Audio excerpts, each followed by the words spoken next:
we all know that the coach in any sport is always the first one to get the criticism. He's the first one to go, whether it's fair or not. I'm certainly not advocating for that to happen here. I think that part of it is the roster, John, but the other part of it is, I mean, this team went to the Eastern Conference Finals last year. They're not they're not much different roster wise than they were last year. Yeah, They're there's no actually Ennis. yeah, well, yeah. I mean, they lost Hayward, obviously, so that is one big difference there. He I barely can't. played, and he missed half the playoffs. I know, but that's the thing is he's been so off and on throughout his Celtics career. I don't even know how much of that you can put on this year's issues. But Nick mentioned the fact that Marcus Smart's been out for this uninspiring stretch here.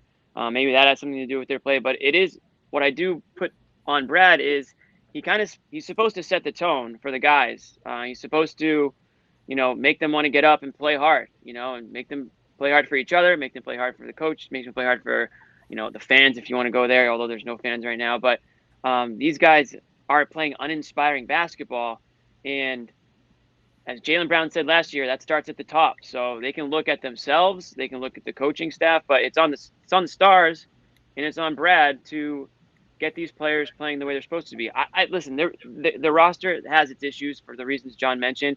They're playing with a lot of guys that have no business starting or no business playing, 20 plus minutes a game. They've got some young players that haven't proven themselves at all. Some of them haven't even gotten on the damn court. Romeo, Neesmith, guys like All of a that who are sudden, contributing zero. Rob can barely get time, and he didn't even look that good today either. He had spurts, but whatever.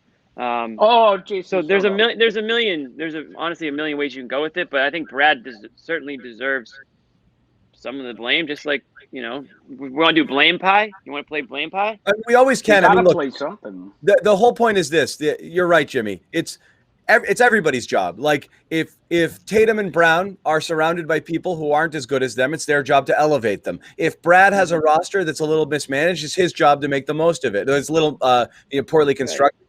And then Danny has to friggin' go out and get these guys help, or they're gonna die. You're gonna burn them out. Like right now, I don't know whether it's tired, burnout, or just simply like are Tatum and Brown starting to get deflated, looking around and saying like, am I going 110% for these losers right now? Like, it is demoralizing. It's demoralizing. I don't think that's it. I don't think that's what I think happened today. Really, that stuff happens. I think that's very natural. I don't think that's I don't think that's Josue, go ahead. No, absolutely, it's natural, Jimmy. I mean, listen, Jayson Tatum, these guys have been playing. Well, him and Jaylen, excuse me, have been playing a whole lot of minutes, over 40 minutes. These 3 games or was it 3 games in 5 days or 4 days back to back home? Yeah, you're at home, but still this back to back coming off of a 5-game road trip, and not to forget, or not to mention the fact that Jayson Tatum, was out with COVID not too long ago. I think there's some truth to that.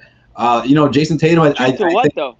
I'm saying they're not purposely playing like shit because they're sick of their not roster. Purposely. I just think I want to get rid of them. No, I don't think it's not purposely, but I disagree that they're putting together a shit effort because they're sick of their teammates. I don't think that's it. I think what Josue's saying is that they're just worn down, which is very possible. I don't think they're saying. I don't think it's a James Harden situation where you look around and say, "F this, I'm mailing it in." I think it's a you don't realize you're doing it, but you're doing it situation because especially against teams like the Wizards, right? Yeah, and you're like, man, because now they're stuck. They don't know what to do anymore. Like, am I supposed to take every shot here? Do I work? Do I get them involved? What am I supposed to do with these guys? I don't know if they know what to do. Especially, we could all say all. We could say all that. Yeah, I agree. But when you don't have, you don't show up, you don't have energy, and you don't give it effort. To me, that has to come from the top. That has to come from a mentality in your locker room, a culture around you. And I've seen it way too much over the last 3 years, let alone this year. And I don't know what you do, to be honest, but I know you don't trash Danny Ainge. Danny Ainge has put together great rosters for this guy, and it seems to always amount to much of drama. And now, is it possible that Tatum and Brown are getting to superstar level where that's Brad's cutoff point? Where he can't coach them anymore because their personalities are getting in the way, or I don't know. But I do know Brad Stevens, if you're going to keep him, you need a strong player coach. It's not Evan Turner. It's not Walter McCarty, clearly. You need a Thanks. strong player coach that can relate to the players, that can look at them and say, I've been where you are. And they don't have it right now. I put this comment up here from Hans, who's a regular and one of my favorite commenters here. That's a great one. But this always drives me freaking nuts. It drives me about as crazy as like a relief pitcher saying, I need to know what my role is. Am I an 8th inning guy? Am I a 9th inning guy? Just friggin' go out there and pitch. Same exact thing. Like, you're a professional athlete at the highest level. You need a 22-year-old. This is where you're saying it, Nick. Like, you need a guy who's been there before to get somebody to go out there and play hard. Did Tatum and Brown initially, as soon as their points per game clicked up over 25, all of a sudden be like, I'm a superstar now. I need a superstar coach. I need to be handled differently. I don't know. Like, what happens? Is that a gear that flips and all of a sudden, like, you start acting and behaving differently? This guy that got you to this level isn't good enough anymore. It's such a cop-out. I'm not disagreeing with you, but aren't we out of excuses? I mean, they suck. I'm sorry. If you have Josue, if you have 3 stars, like the Washington Wizards who just destroyed us, the Celtics, they would kill for Kemba. You said us. That's a demerit. I know. Right? I've caught y'all doing it, by the way. That's messed up, John. Are you gonna call him out on that? You called him out on that. I've caught y'all doing it, and let me tell you. Okay. Well, never have. Trying to say that we do it. That's it. 30 seconds in the penalty. 30 seconds in the penalty box for Nick for saying we. All right, I'll get into my point then. In the meantime. Okay. You go. In the meantime, I'll get to my point. No, you know what? That's a good point from and yes, we all do it. Because listen, Jayson Tatum, you can't have it both ways, right? Before the narrative was, oh yeah, he's doing all this and he's getting all this experience and deep runs to the playoffs at such a young age. He's not like most younger players, most younger superstars, right? He's got some playoff experience underneath his belt, correct, right? And then when something like this happens, he's crapped on for my hat. He's got all this experience, but he needs a coach to really bring him to the next level. Well, wait a minute. Is he the one that's so experienced that he's already a top 10 player in the NBA before the age of 25? Or is he the one that's, he's really talented, but he needs a little more guidance because he's not quite there yet, even though he's been to the Eastern Conference Finals 3 times out of the last 4 years. You get what I'm saying? For the people in the chat, you can have it both ways. Yeah. For the people in chat saying you need Greg Popovich, there's one Greg Popovich, and there's only been one Greg Popovich for the last 30 years in the NBA. Enough. Right. One of him. Listen, there's one Bill Belichick. My point is that it's not Brad's job to do that. Tatum should do it on his own. Agree, Josue. That doesn't fall on Brad. Yes. No, agree. I don't know. It doesn't fall on Brad. I'm talking for a second. It doesn't fall on Brad, but I think I think it starts with Brad. It doesn't fall on Brad, but I think it kind of starts with your coach. I mean, why have a coach then? Well, I mean, just have anybody, I guess. The coaching doesn't matter, apparently. I think you are a product of your environment. So when they are out there playing like dog shit today and uninspiring basketball, that tells me that there is some sort of disconnect in the locker room, whether it's from coach to player or player to player or front office to players. Maybe there's trade rumors that are bothering these guys. I don't know what it is, but like I said, product of your environment. So if you're playing this way, something is wrong. Yeah, I'm not saying it's Brad's fault or it's Brad's job to fire these guys up. I mean, they're all adults. They're all NBA players making a lot of money, and they're obviously very talented. They don't need Brad to be a cheerleader, but there's got to be some sort of play for me, play for each other thing going on here. I agree with that. Like I said, this is again, what are you bringing in?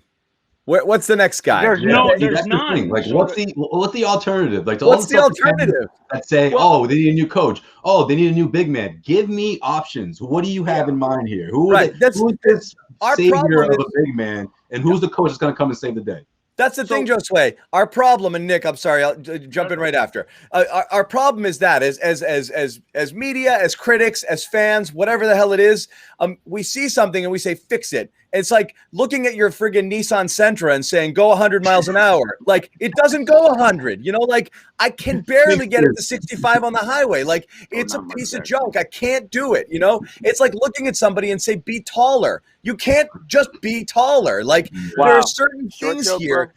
this team can't do. It just isn't. And there's just certain things that are beyond the control of the head coach. But immediately when we don't have answers, the easy thing to do is say it's the coach's fault. He's got to get him up for it. Like there's just such a thing as just bad. And right now they're bad. And again, I'm not making excuses. I'm just simply saying a team this thin, without Smart, missing starters on and off, and still, like I said, banged up.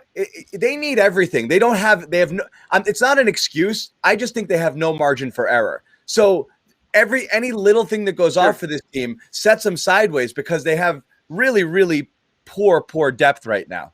I wish They're Bobby not a was Nissan here, Sentra, or we had a producer today, because I'd love to see both last year's roster and this year's roster side to side, because besides Ennis and Hayward, I can't find much difference.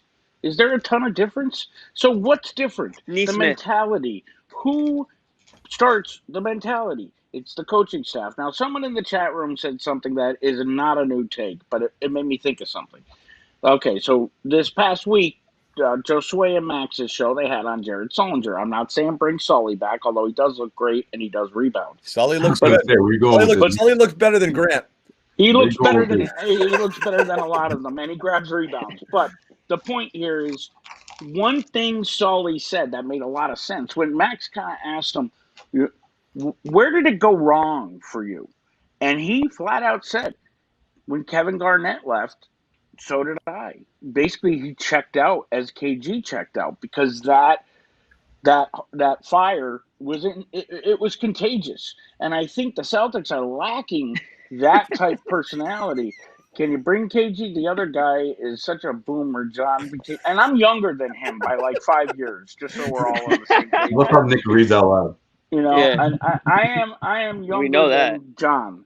So anyway, but what I was saying was, you bring somebody like a KG around the team, a big man coach, maybe that's gonna make a difference. Because I've been saying that. yeah, I mean, they need a player's coach. And don't give me that bullshit, John, because even the best of teams needed player coaches.